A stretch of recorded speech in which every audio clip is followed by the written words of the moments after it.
ஒரு முக்கோண சந்திப்பு. கடந்த ஞாயிற்றுக்கிழமை காலை என் சொந்த கிராமத்திலிருந்து போன் வந்தது. சித்தப்பா பேசுறேன்டா என்றார். அவரின் தொலைபேசி எண் என்னிடம் இல்லாததால் மழுப்பி பேசி குரலை அடையாளப்படுத்திக் கொண்டு, சொல்லு சித்தப்பு, நல்லா இருக்கியா என்றேன்.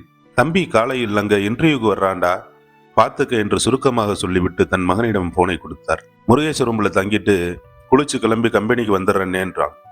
இதை கேட்டவுடன் சித்தப்பா, அதெல்லாம் அந்த ஊதாரி பைய கூட எல்லாம் போகக்கூடாது, அண்ணன்ட்ட எதுக்கு விவரம் சொன்னது, அண்ணன் போய் பாரு, அவன் எல்லாத்தையும் பார்த்துக்குவான் என்று அதட்டினார். அவன் இன்டர்வியூ நடக்கிற இடத்திற்கு நேரத்திற்கு முன்பாகவே வந்து விட்டான். அவனை அழைத்துக் கொண்டு வந்த அவனின் நண்பன் குனிந்த தலை நிமிராமல் போனை நோண்டிக் கொண்டிருந்தான். அவனை பற்றிய விவரம் கேட்டேன்.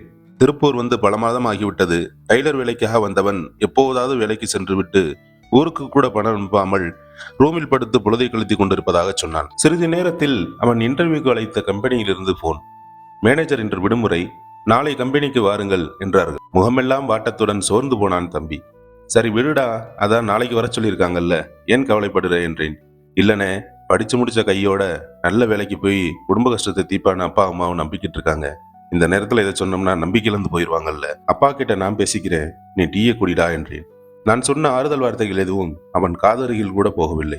டீ கடை வாசலையே வெறித்து பார்த்தபடி அமர்ந்திருந்தான் முருகேசனோ பெரிதாக எதையும் அலட்டிக் கொள்ளாமல், என் ரூமில் தங்கிவிட்டு நாளை வந்து பார்த்து கொள்ளலாம், வா போகலாம் என்று அவசரப்படுத்தினான். வேலை தெரிந்தும் சோம்பேறியாக பொழுதை கழிக்கும் முருகேசன் நல்ல வேலையில் இருந்தும் வேலைக்கு போவதை ஆர்வம் இல்லாமல் கடமைக்கு சென்று கொண்டிருந்த நான் இந்த வேலைக்கு எப்படியாவது போய்விட வேண்டும். பெட்டி துணியோடு ஆர்வத்தில் வந்திருக்கும் தம்பி.